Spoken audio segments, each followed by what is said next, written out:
I think really what set him apart is that he was just a fun guy, loving guy. And you couldn't help but somehow, if he was around you, you would just attach yourself. I mean, you knew about this guy, good-looking guy, fun, positive energy, and just wanted to just help you out. Whatever you were doing, even, just on the football field. I remember he helped me learn how to run this out route. And when I first came into the league, I didn't know how to run that route, and it was frustrating. But then all of a sudden, Dwight just took me out and said, "Hey, look, this is how you do it." And I just copied that from him. And I really credit him with a lot of my success. So you missed the catch. You came in after that. He was already established. How did he treat you when you came in as a rookie? Man, I knew a lot about the catch, and he would joke around with Joe all the time because he was like, "You know what, Joe? It's called the catch. It's the catch. They don't call it the throw." And they would just joke around about that. But, Joe was under pressure, threw the ball up, and Dwight went up and got it. And that was like the start of the dynasty for the San Francisco 49ers. And it started with, Dwight and Joe. How did Dwight treat you when you came into the team? When I first came here, I was like deer in the headlights because I'm looking at Joe Montana, I'm looking at Dwight Clark, running a lot, all these great players, and I'm saying to myself, where do I fit in here?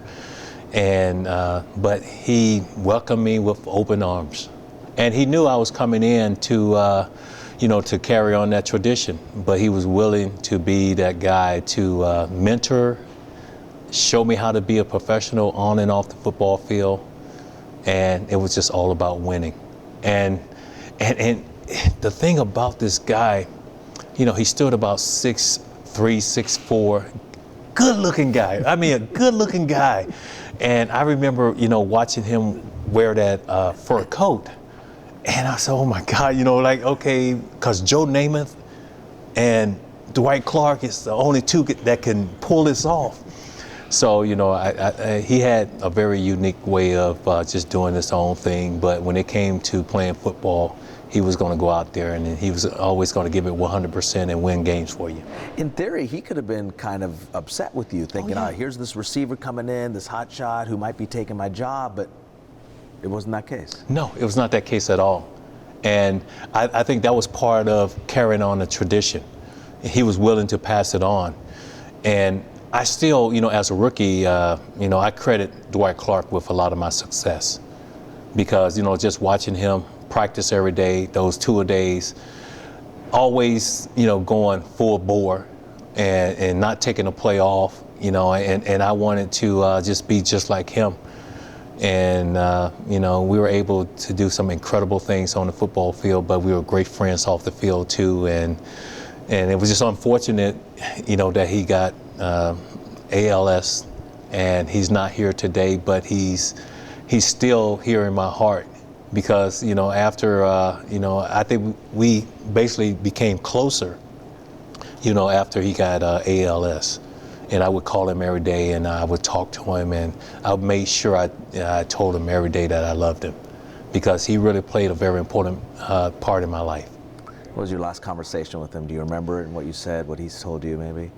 My last conversation, I know this is a little weird because we always talked about going back to Vegas. And he said, yeah, JR, let's go, baby, let's go. And, I think it was just that it was the team just coming out to show him so much love.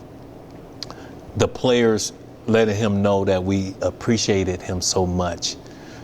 And like I said, every day, I told him I love him and I was not afraid to tell him that.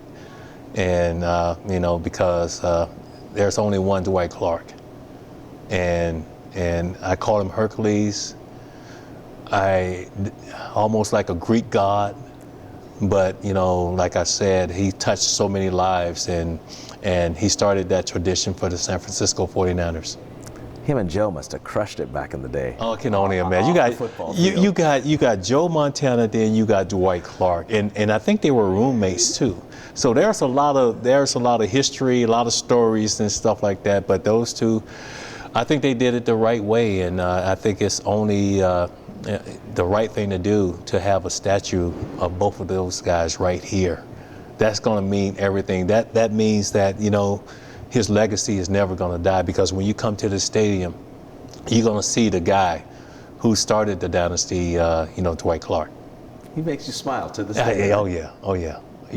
He does, and you know, like I said, man, God, you know, just watching him conduct himself on the football field and off the football field, how he was so engaging with people, how people just, you know, they were like just, he was like he was a magnet, you know, to people, and they just loved him.